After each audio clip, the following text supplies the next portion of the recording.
Okay, so so we are live now. I'll Yep. just I'll just do some editings here. Okay.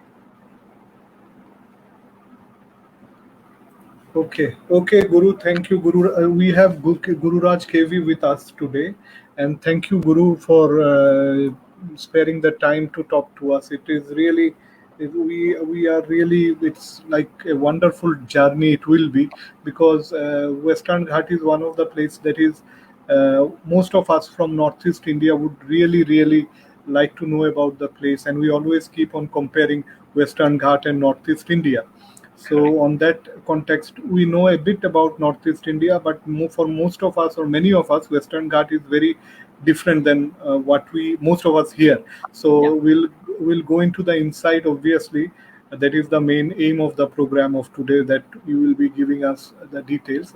And thank you once again for joining in.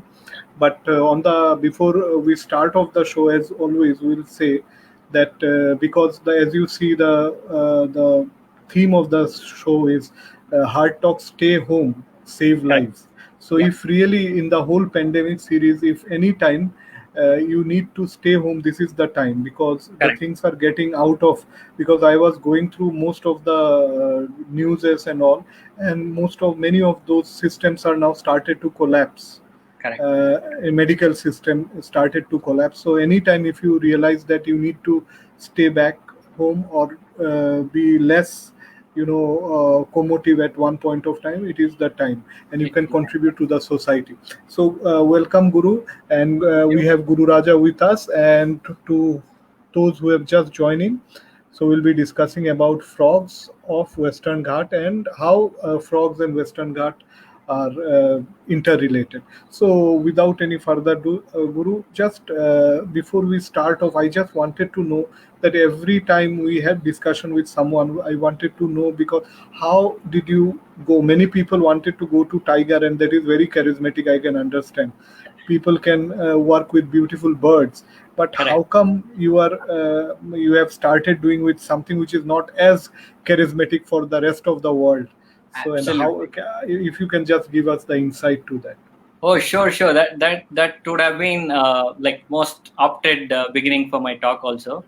Uh, as everyone, I also didn't know anything about amphibians till I did my master's program, and I was a precursor to my thought about amphibian is that I was a bird watcher from my high school days. So my brother got me into it because I was badly ill. I had a rheumatic heart disease in my 8th standard.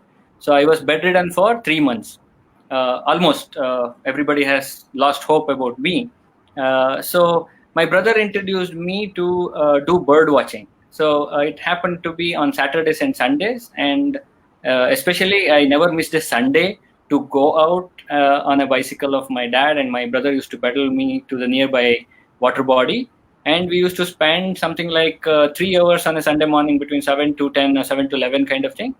And we, like, coming from a lower middle class family, I didn't even have a binocular to watch birds. So it is all about going clouds without disturbing, observing, noting down.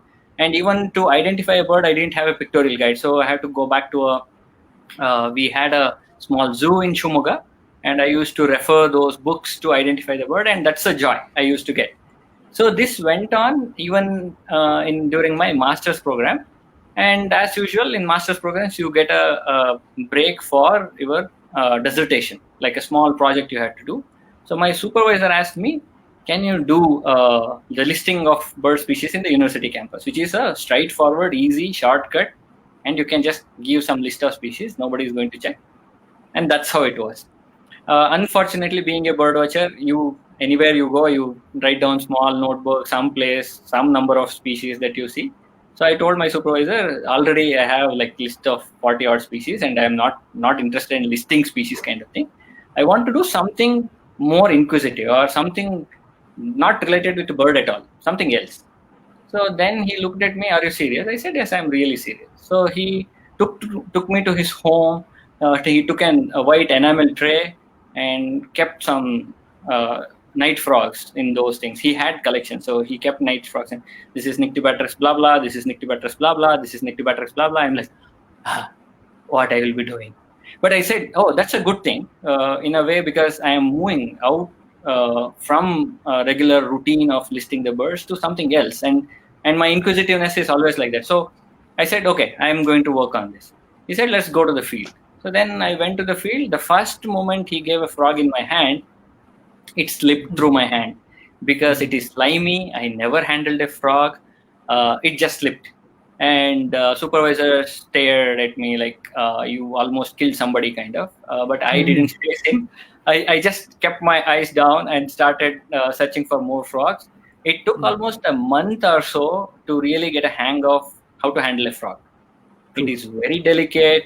You don't know how to search. I'm going for the first time. I'm a bird watcher. The moment you see you do anything, my eye will go with a binocular and up in the tree. And my supervisor will come and tap on my shoulder and say, look down in the stream. And I'm like, okay, I have to put my hand into the stream, all these things. So this is the switchover. And once after the 1 month or so, once I became really comfortable looking at their eyes and handling them, that took me deeper into the subject. So, and luckily also, my master's dissertation work was on a wrinkled frog, or night frog, and its feeding habit. And I could able to publish a small scientific note in Herpetological Review. And that was a great news for me, because generally you submit your dissertation, you forget it, and you never want to look back what you have done. But in my case, I'm so happy that it turned out to be a small note, and that again motivated me to say, okay, let me get into this. Let me see what is there in amphibian world. So, yeah, that's my starting journey. Yeah. So, the note, that was the first. That was your first publication. Yes, that was my first publication. It's called Feeding Habit of Nyctibatrachus. Yeah. Breeding habit. Feeding habit. So feeding habit. Yeah. Okay. So what was the year back then? Which year it was? So this is 1997, 98. 98 is when I came out of my. 99 is when I came out of my graduation. 98 December is when I started my project, master dissertation project. Yeah. Okay. So you said that the first acquaintance of a frog, or first acquaintance of you and frog together, it was in like 1997, 98, so as to say. Yes. And then it was like more of an amateurish thing, where you are still not sure what you are going to do, or are you serious about pursuing it or not. But what was the time in your timeline that you started really thinking that giving serious thought that this could be a very good sort of career choice for me? Correct. So again, when I was in the field, because even for masters, when I was writing my dissertation part, when I wanted to do literature review, when I searched for Indian literatures, I never used to get anything. Like Pillai's publication is in some ZSA journal or somebody's journal, which is non-accessible at that point in time. And it's really hard to even call some Indian researcher and like request them to send a paper. It is really hard. So all these things are one side, it's bottling up within me, saying that why it is happening. So like, for example, bird, you go pick any bird, there is field guides and everybody will give you like, this is bulbul or this is something else. And there will be a description. For frogs, there is nothing like that. Even when I have to refer to Bollinger's book, and like it's a 100-year-old book. So what I will do with? So many cases when I try to identify a species, my supervisor used to say, oh, this is some major, which is a southern Indian, like it is south of Palghat Gap species, but I am working in central Western Ghats. So there used to be a lot of confrontations, kind of like I'm unable to agree with him because there are so many character differences, but he used to say in biology, characters are variable. You need not have to stick to these things. This is what Bollinger has said. Let's just accept it. So this is like, it's a bottling up of kind of feeling, saying there's less work that has happened. So let me see if I put in hand here, I have a better option to look beyond like listing species. Because if I choose bird, and if like at that point in time, it was Aligarh Muslim University where it was offered to work on ornithology. and I'm really scared of going out of my hometown because I wanted to be with my parents for sure. I True. never Same here. I never worked anywhere. Only after my PhD, I walked out of my hometown. Otherwise, I was with my parents all through. So I said, nothing doing. Let me figure out a better option working on amphibians. And fortunately, this is another piece. Like all the experiments I was trying to do, at every point when I go back and refer a book, there used to be a lead for me. In the sense, when I was counting the teeth in Sicilians, I probably encountered a couple of new species also, but when I compare it, it leads me saying that it is none of them are listed. So I'm saying like, oh, then it must be a new species. But when you take it to your supervisor, it's like, oh no, it must be some Ramaswamy or some battersby kind of thing, which is not from that area at all. So all these things, it is like slowly an incremental way of saying that, okay, I need to, if I focus in this field, probably I have a better niche carved out for me rather than switching or staying in birds. But birds still, I do bird watching, I do just listing, but not at the level I used to do earlier. So I was going through most of your work and all. So I found that somewhere in around 2007, I Yeah, don't know if you can enlighten me on yeah, that. Because for most of the taxonomists, one of the greatest achievement is to describe a new species.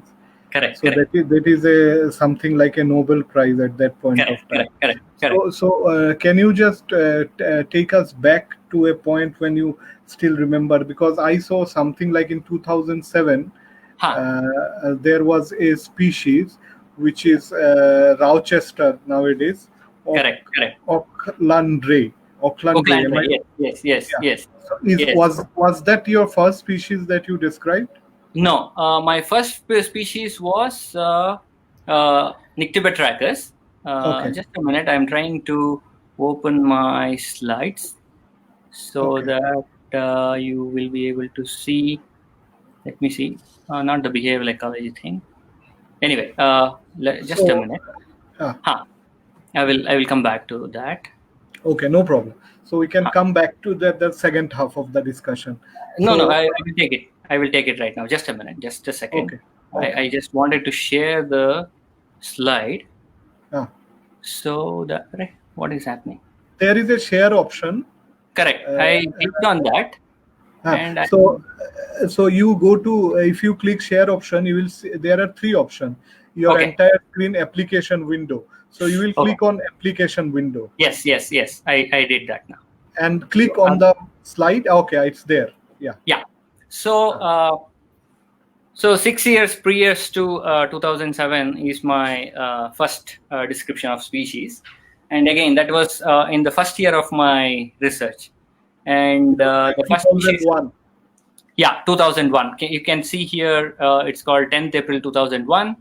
Yes. And this publication came as a front cover in Current Science, India's online Yeah. free leading research magazine.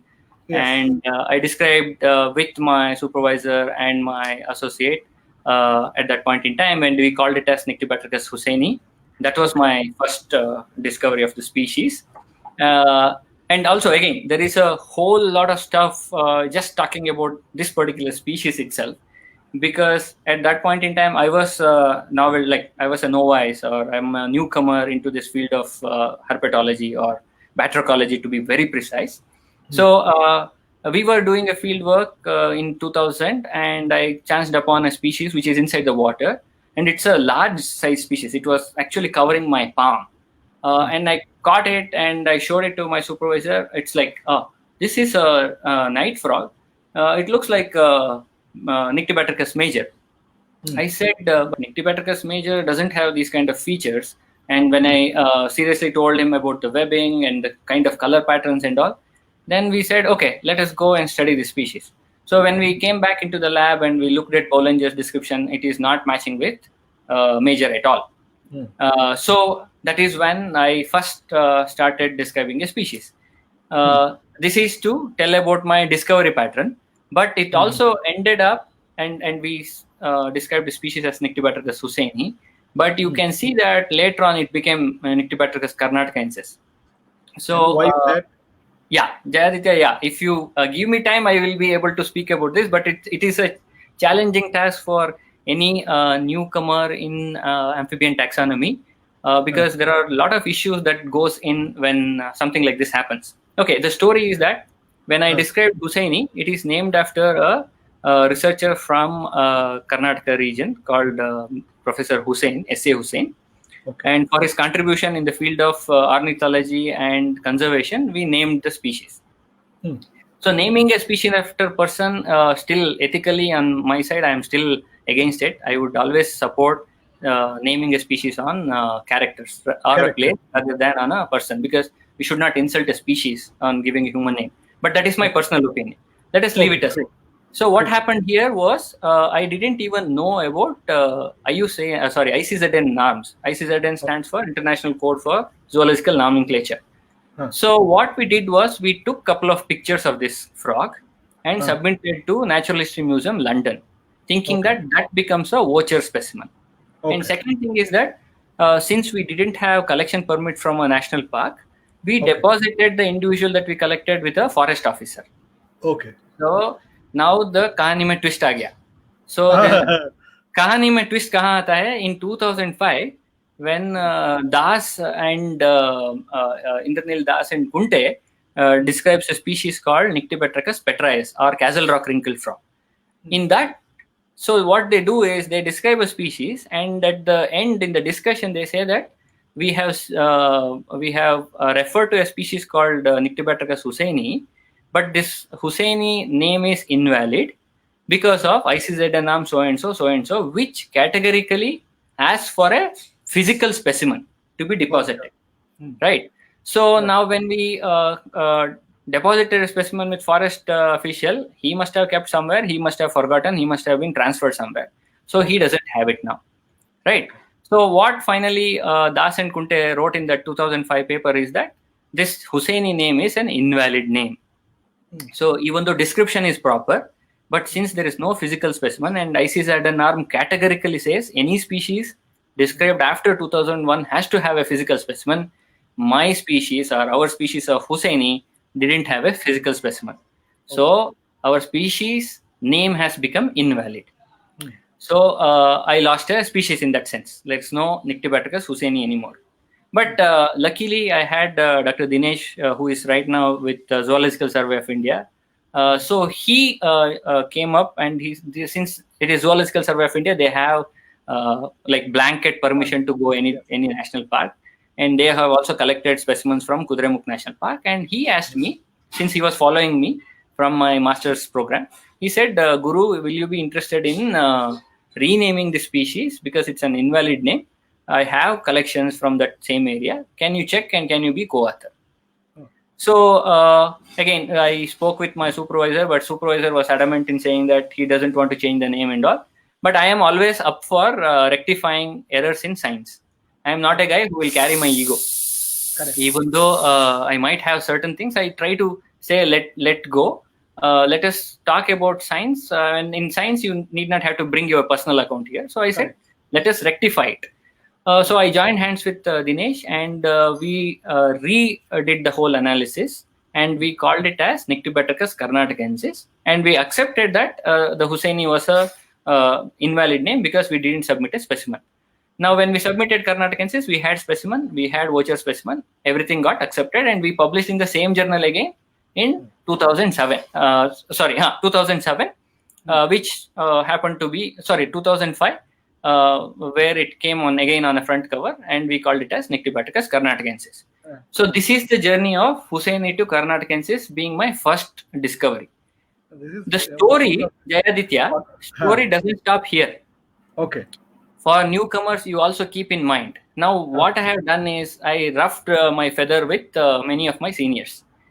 So one of the senior is a big scientist who was in Center for Ecological Sciences at that point in time. So he wrote a nasty comment in Current Science saying that taxonomic vandalism, and it is not professionally written. He also took my name and my colleague's name in the paper. So if somebody makes a mistake, it is good to say you have made a mistake, but there is no point in calling out a name and saying it. You can talk about my work, but it is unprofessional to call my name and say it, right? Okay. But this guy did it. Luckily, I will tell you again, luckily, I was already finished my PhD. That's why I am surviving today. Had it Okay. been in my master's or my initial years of my PhD, my career would have ended with that article, because Okay. the scientist is a very well-known scientist and he put that word taxonomic vandalism with taking my names. No, I still could not understand where is the vandalism here. So yeah. So I will come to that. So the story vandalism is because the author, the senior author, says that he knew about this specimen when it came for his review, and the Uh, specimen was already in BNHS, and uh, the current authors, whoever called it as Karnatakensis, didn't look at it, uh, and that was the reason. And he says we joined hands with Zoological Survey of India in vandalizing the name of a giant wrinkled frog. okay. So, unfortunately, the editor of the journal also didn't take cognizance of the letter being written with author's name in it. So, the Okay. associate editor, I went and approached and I asked, how can you allow an article like this? Then he Uh, said, I will allow your rebuttal to it. Can you write it? So, then we came back, we wrote a rebuttal saying that in science, making mistakes is okay. Rectifying mistake has to be supported. So, we have uh, rectified error. And if the person who reviewed the earlier Husseini paper knew about the physical specimen, why he didn't comment at that point in time itself? Why he Correct. is now bringing it out? So all these things we categorically mentioned and said that rectifying error should be part of science. You need not have to call out True. names. True. And True. luckily, Current Science accepted our response and it got published in that journal. So in that sense, I survived and I stood by my voice for Nyctibacterus karnatachensis. Yeah, that was a long battle. So it was like we had so many discussions. Yeah, Like this is like almost like 20th, or I don't remember that Heart Talk Live.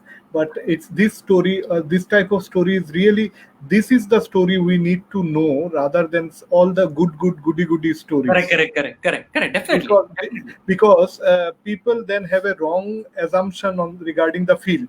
Correct, correct, correct, So it can, they should be all ready or prepared when they are entering the field, that there is not all bed of roses. correct, correct. Because if you, yes. And peer pressure. So Yeah. it is now that you have to showcase that you are a quality researcher, not uh, just to yourself. In a uh, way, you also have uh, to justify, and you stand in next to all the peers. So there will be a lot of peer pressure too. uh, One way is to say I don't care. hmm, That is one way. But hmm, scientifically also you have to prove, because your name has been questioned whether you hmm, are actually having a caliber to do a taxonomy work or not. Because hmm. vandalism is not a good word at all. True. Vandalism like rowdyism. True, I So know. yeah. So So huh, Guru, yeah. because I am then little out of context. I am going Please do. because you are also vocal, and you are also a relatively experienced guy in the field. So I am just trying to ask you, because frogs and all do not change, and they will be there, and more research can be done, Correct. and research will continue. But Correct. do you think the way, because then now in Bollywood also there is nepotism and all coming up, Yeah. everything.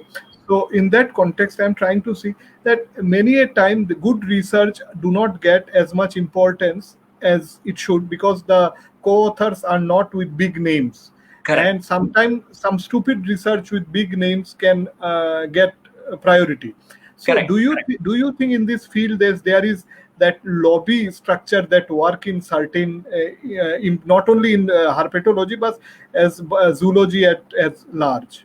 Correct, correct. Yeah. It is there. Like one thing for me is that I am very independent, in the sense I don't Me care. too. Like, if Me I too. my Yeah. focus is on amphibians. I don't Yeah. care whether it's the big name that you can take out in Indian herpetology, or it's a big name in the world. Where if Uh, there is a proper science I have done, if I am observing certain thing, I just publish it, and I don't even wait for it to accumulate over a period of time to get it big in a big journal kind of thing. If you see, till certain point in time, my publications were all in current science, because my thought was, if I find something, and if it is going to help in enhancing science or value addition to science, let it be published. You need not have to worry the journal. You need not have to worry about impact factor. It is about the science that you need to communicate.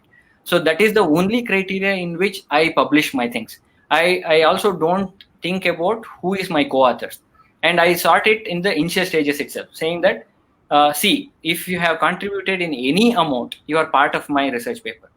Correct. And especially I being like I have gone through the phase where even though you have worked more, but your name comes at the fag end, or you may not be given authorship and all these things. I have seen this personally. So what I do is I will categorically mention who are all the authors in the beginning itself, and say that I will take the last position, because either since you are, for the newcomers, it matters to be first author, right? It is not about my career here. Now it is a team's effort. So whoever actually puts in, and whoever is right now trying to submit a thesis or so, will get the publication priority, right? He will be the first author kind of thing, and I generally take a back seat. And this has come to me from my experience, because I have seen people saying that, oh, why are we not collaborating together so that we will publish, or this guy's name has to be there so that we can publish. I will not go with people's name. I will go with science. This is clear from day one for me. I have categorically told many people also in the same way. It is science first and then individuals.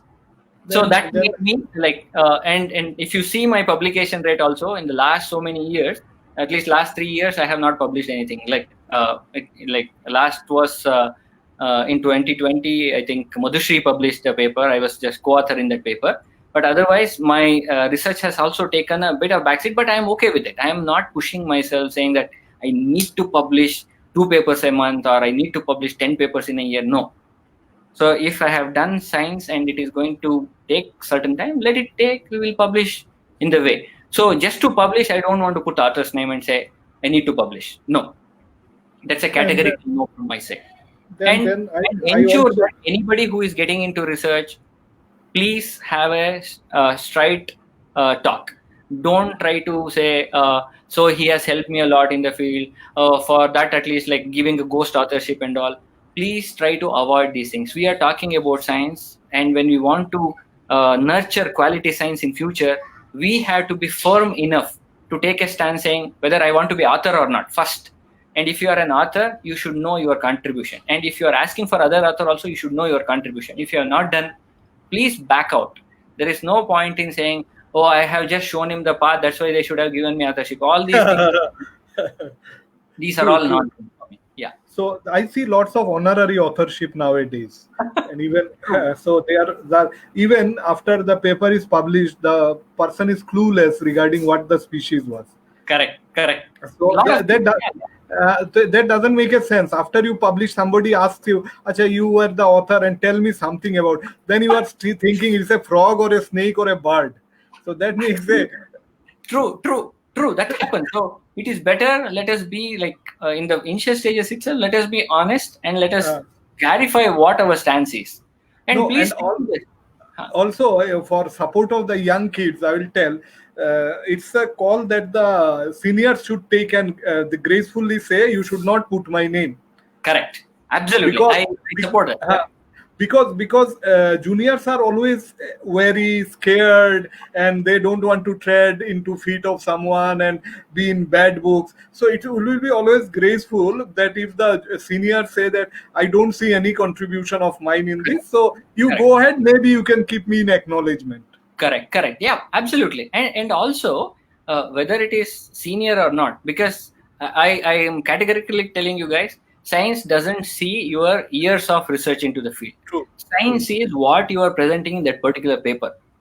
So let us be very objective when we are talking about authorships.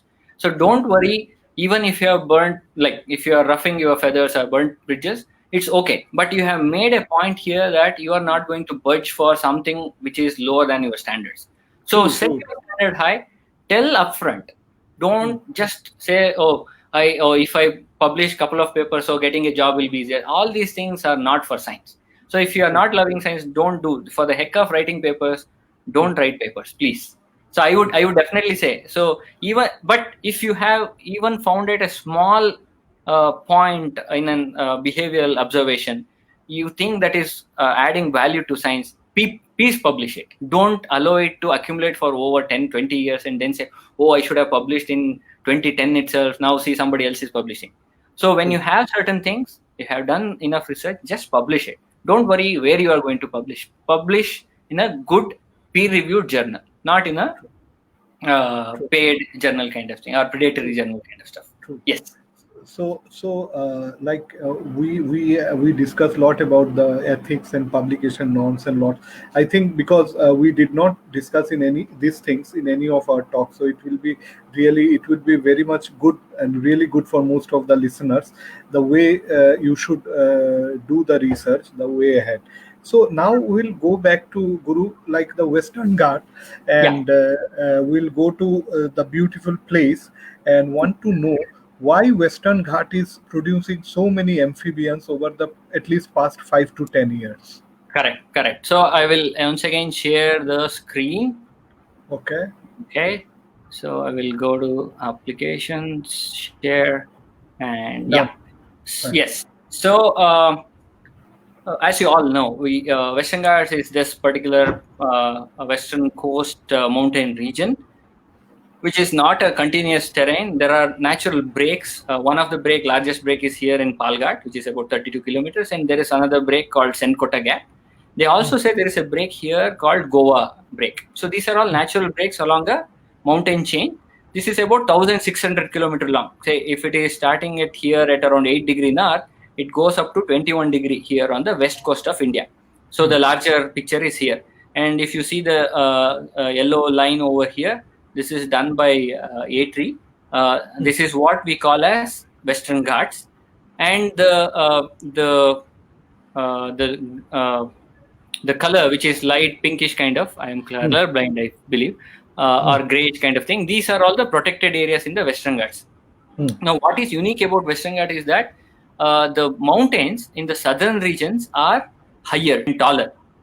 So if you come to south of the Western Ghats, these mountains are about 3,000 meters. The maximum is about 3,000 meters above sea level. When you go towards north, it becomes 1,200 kind of meters. So north to south, there is a divide in mountain chain. East to west also there is a divide. And there is also a divide in terms of vegetation. So southern trees are very tall. They are 50 meters plus, canopied trees, all this stuff. Whereas if you go towards north, Mahabaleshwar and all, you will see stunted trees. Like you probably have more than 3 meters or 4 meters kind of thing. Where is 3 meters? Where is 50 meters here? So all these things, and along with that, the kind of rainfall they receive. So Western Ghats receives, the monsoon hits Kerala coast around June 5th. That's the official date of monsoon hitting here. And this portion actually, in fact, receives almost like 150 to 200 days of rain, this area. Whereas when you go further north, in Mahabaleshwar and all, it's probably 30 to 45 days of rain in a year. So if you see all these phenological, geological, vegetational, geographical phenomena, you will see that it's a diverse landscape, right? In some places, it is you still see evergreen tall trees. In some places, you see grasslands on the hill terrain. In some places, it's stunted growth kind of stuff. So with all these variations in vegetation and the kind of geology and even the monsoon rainy days, I think that is one of the key reasons to have so much of diversity in the Western Ghats. So that's the Western Ghat part. And as of now, if you talk about Western Ghats, we have about for India, it's about 455 species, out of which 230 plus species are from the Western Ghat itself. So more than half is from the Western Ghats. Yeah, so that's the main reason. So you have different habitats, different vegetation, different raining pattern, rainy days, different hilly terrains, altitudinal variations. All these things makes the habitat suitable for diversification of species. Because I also see one more interesting thing, because I predominantly work in Northeast, and you are working in Western Ghat. I see there are more people or more researcher are engaged in Western Ghat than in Northeast India.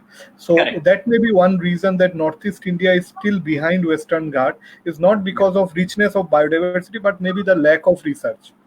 That's that again. It's not a straightforward answer. Okay. The permission issues, the accessibility issues, Road, and like for example, if somebody is from Northeast India, and it's a kind of promotion and accessibility. Now, if you see, for example, majority of biological research-driven institutes are situated in Bangalore. For them, the easiest access is Western Ghats. Western Ghat. Rather True, than traveling all the way till Northeast, they still feel that, oh, let us go and work here.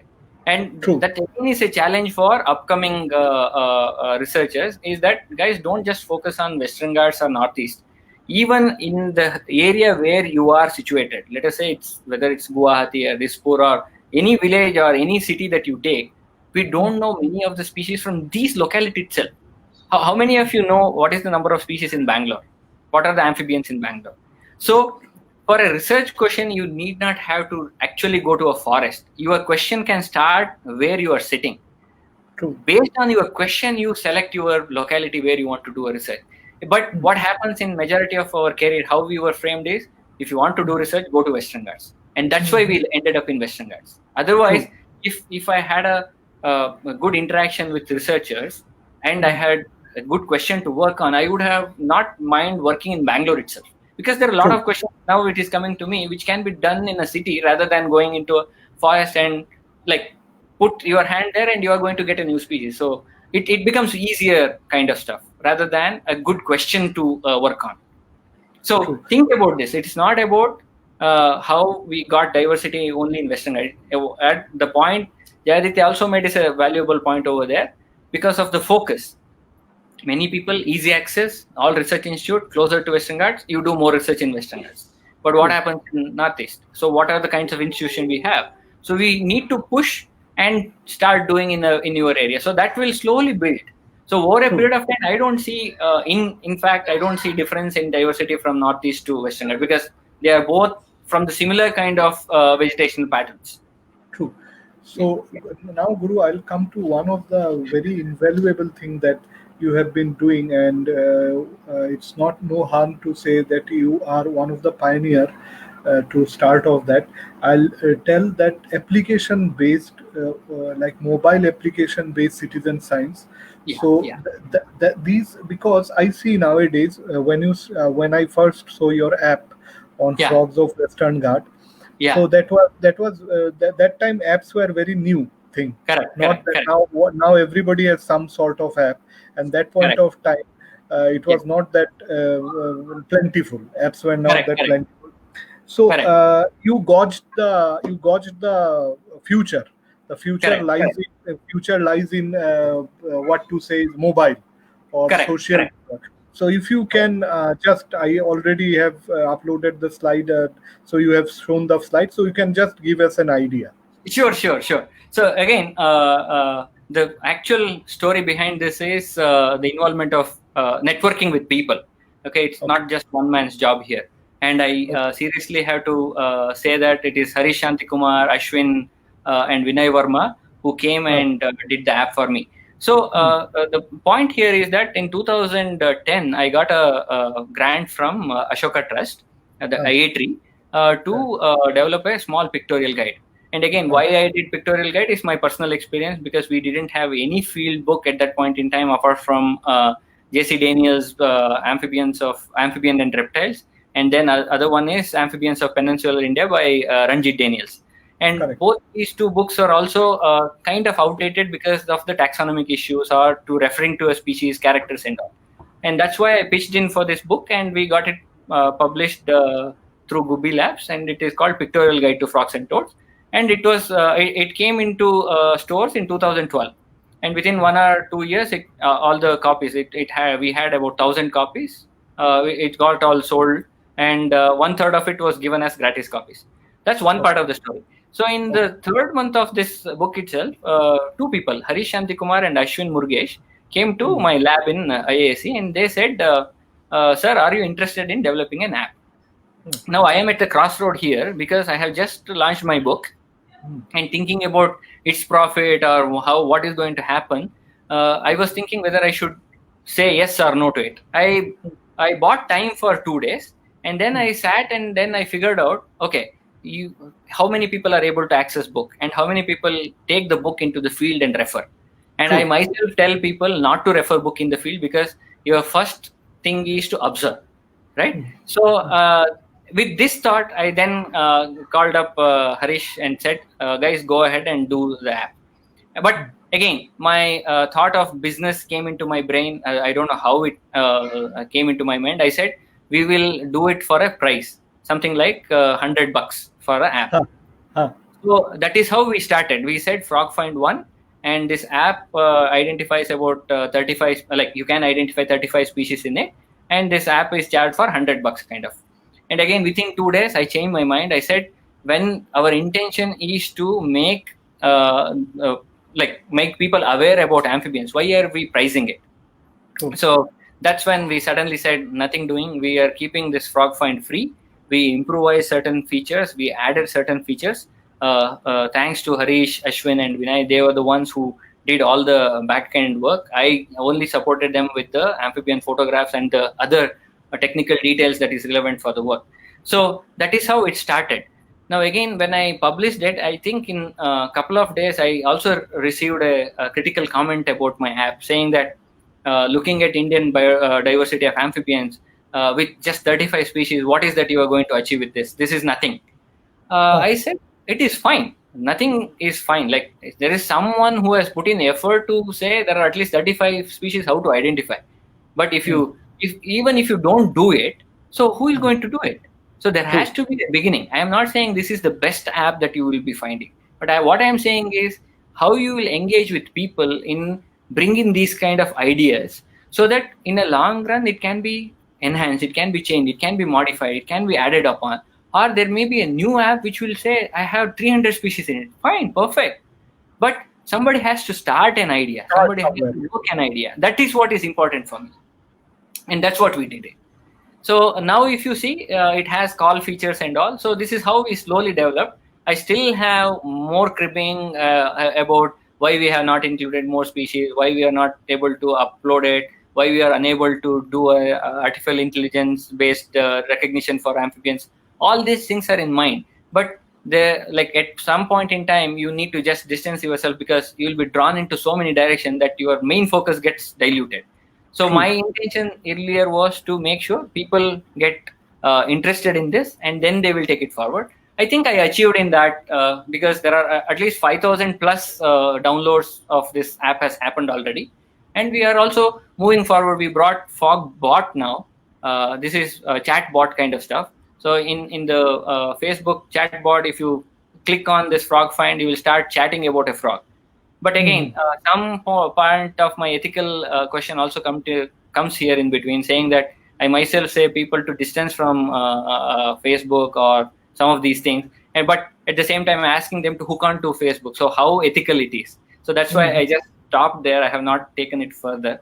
We will see what will happen in coming years. Okay, so Sorry. I will just no.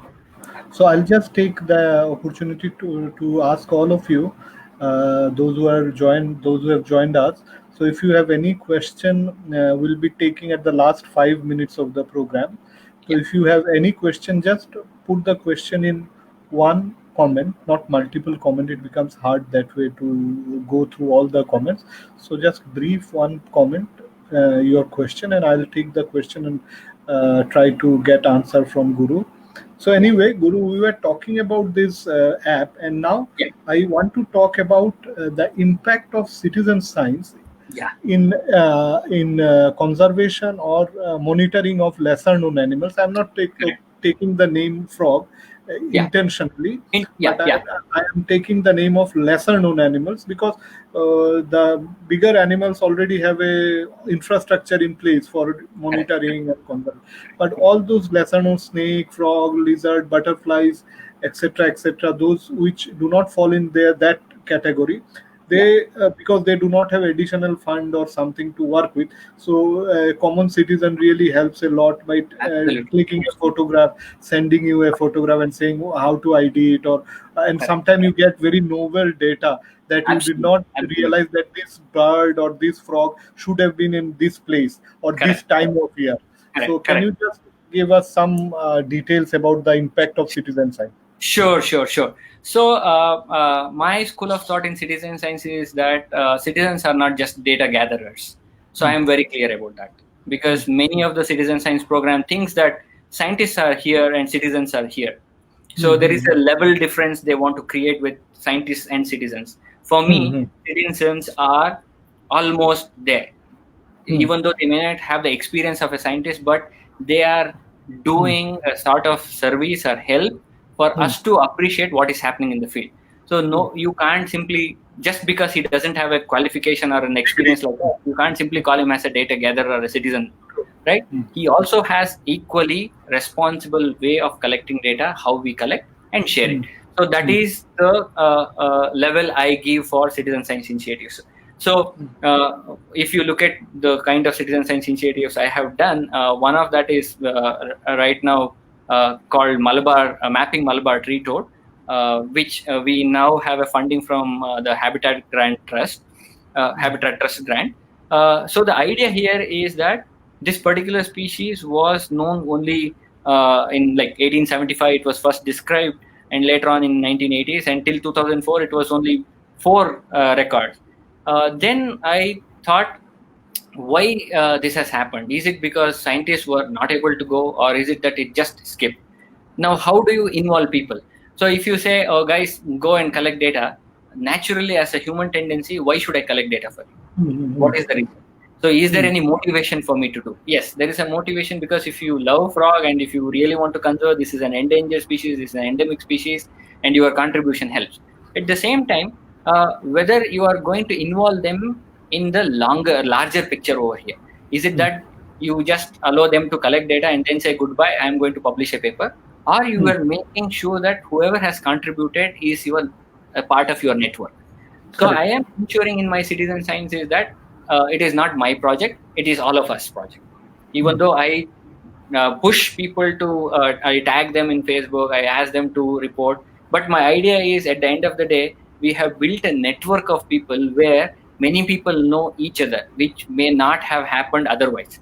So there is Hmm. a whole network of people who are like Shritish Sen Gupta has posted a photograph on mapping Malabar Tree Toad. She's not from Western Ghat, but she has come Hmm. over there. She has posted it from Coimbatore, which we Correct. didn't have earlier. So this is a contribution we should be appreciating in citizen science. It is the contribution of citizen scientists who are helping this project to run, and in a way, it's the larger picture of conserving the species. So Hmm. if we, at any point in time, we have the differences, we should be able to sit and talk and sort it out. Hmm. It is Hmm. not about scientists running away with data, it is about collaborative work. So True. that is my basic premise on which I do citizen science. It is not about hiding any facts here, there is no hidden agenda over here.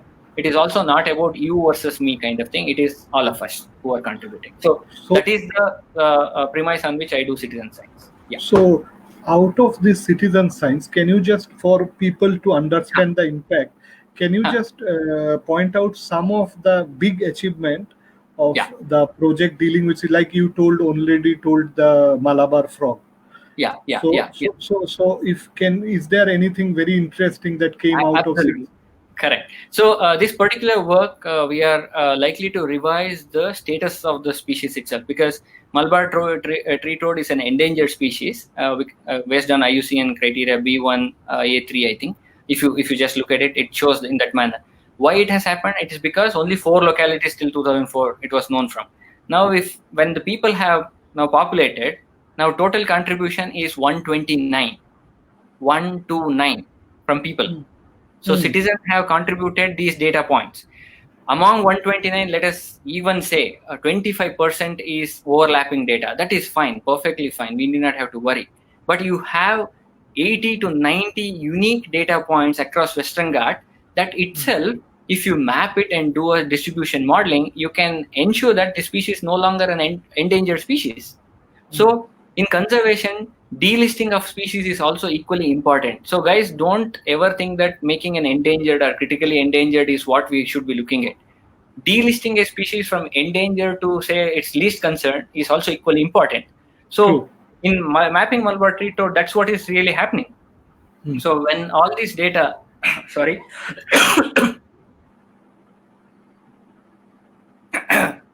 all these data when people give, when I map it, and they will be contributor to this work. So when I say this is what has happened, that's a fantastic contribution in conservation. So you need not have to have one endangered species coming down in the group and saying that this has not an endangered anymore, it's a least concerned species. That's a good contribution to science. True, true. That's what we are doing with this work. Yeah. We basically today we discussed a chapter that we did not discuss in the whole session.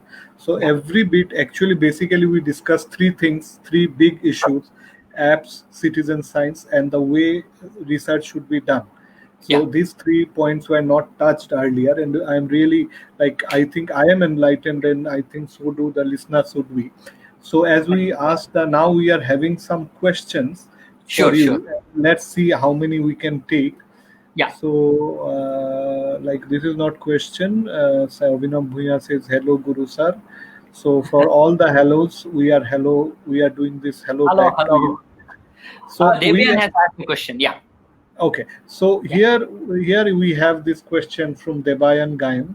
He Yeah. is asking, "Hello, Guru sir. My question is, are there any app for identifying the call of the frog from area or other than Western Ghat?" Another question for novice like me is, it's tough to understand the various terms related to sonogram. So what can I do to know the sonogram better? And lastly, congratulations for your Malabar tree toad mapping project. Wow. Thanks, Debayan. I have seen your recent work with, I think, in Kolkata. I think you are launching a citizen science initiative where you are asking people to record sound and give it to you so that you will map what are the species over there. As of now, my understanding is that there is nothing apart from Western Ghats where people have collated call records. I don't know who is doing that. But in a way, you have taken it up. I would definitely say do it a standard data quality. For example, when you are recording with your mobile phone itself, make it show that people switch it to 44.1 kilohertz and 128-bit rate kind of thing, so that it will have a standard format. And also ask people to record it for 2 minutes plus, because many times we think that 3 seconds recording or 4 second recording is enough. No, that is not enough. So let us keep a standard. When you keep a standard, it becomes like, in a long run, this accumulated data helps us to understand what are the diversity of the species over there. So let us keep the standard, 1 point. Second question is, to understand sonograms, there are courses. Like one of the courses I got selected was from Cornell Lab of Ornithology. They have sound analysis workshop. I was lucky enough to, or fortunate enough to get a grant for that, as well as they selected me for the analysis. Otherwise, there is a paper by Kohler et al., which is a 2017 paper, Kohler et al., 2017. This was published in Zootaxa, which is a kind of monogram. Please read that paper. He talks about how to record, at what distance you have to record, what is the physical parameters that you need to record when you are recording the sound. For example, you need wet and dry bulb temperature or humidity or air temperature. You need to have that also. And then how many individuals are required and what kind of instrument you have to use. Many people think that Zoom, H8 or something of that sort, or some solid state microphone is good enough to record and you have to spend lakhs together to record. No. In that paper, he categorically says that even your mobile phone, the latest mobile phones that you have good quality recording capabilities. So please use those things and make use of these things. This is where we need to think. We need to think out of box, because you can't ask everybody to say go and take a Morenzo recording device. Who will spend 1.5 lakh to just record frog calls, right? So we need to understand, with the set that you have, you can do many things. So this is where I would definitely say refer to Kohler's paper. That will help a lot of us to figure out what is sonogram and how sound has to be recorded and analyzed. And if you still figure out any doubt, you are most welcome to ping me. I am there to help you out with. I'm So, always there to help on sound analysis. Don't worry about it at all. so next question comes from Satpal. Is there any Yes, relation between tympanum size and yes, call pitch? yes, absolutely. This has been worked on different species in Europe, and there are papers on that, as well as paper species from the Amazonian forest. In India, right now, I have two of my master students. One is Praveen, and the other one is Vishwajit. They have looked at around 12 or 13 species on which they try to look at the peak frequency and their tympanum size. So when you have, when the frog has larger tympanum, the sound is at lower frequencies. When the frog has smaller tympanum, tiny little tympanum, they will have high frequencies. So there is a relationship. There is a strong relationship. Yes. Okay. The next question is from David Raju.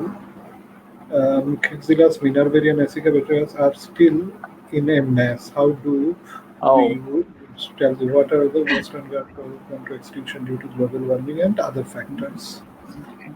David, this is a tough question, but I definitely say we need to put our heads together. In many cases, we like personally we have differences of opinion. Like I may not like somebody, I may not like somebody else in northeast or southeast or western Ghat. When it comes to amphibians, what we have to do is we should do something like a war room analysis kind of stuff. We should forget our differences because our focus is not of individuals. Our focus is on amphibians. We should sit and prioritize what are the questions that we are going to work for next 10 years. We probably 20 researchers in Western Ghats. We should put our heads together and say, what is the priority number one question? What is the species group we want to resolve? And for whom we are resolving? Next question is that for me. Many times as researcher, we think that, oh, I solved this problem and that's the end of it. No, it is for the newcomers. It's like how bird books have become so popular because many people went into this. Hmm. So when that is why it is refined, and now you have a kind of pocket book. Anybody can identify any bird. Hmm. How we are going to achieve that in terms of frogs? That will happen when all of us put our heads together and say, okay, I am going to work on Minervaria, and it doesn't mean that you have a ruling on Minerva. Nobody else should work on it. That's Hmm. another Hmm. big thing we should not work.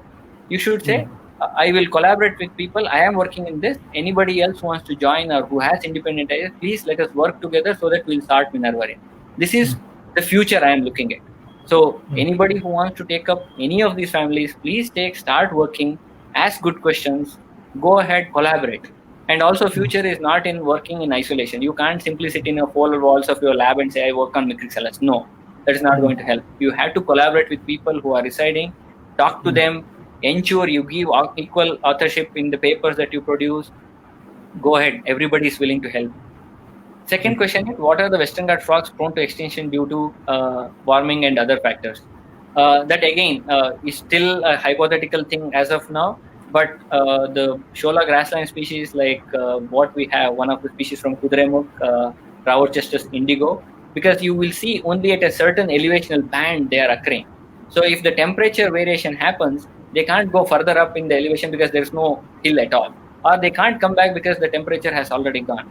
So these are the species which have point endemism kind of thing. They are the first one to vanish if we are going to face serious global warming threats. Yeah.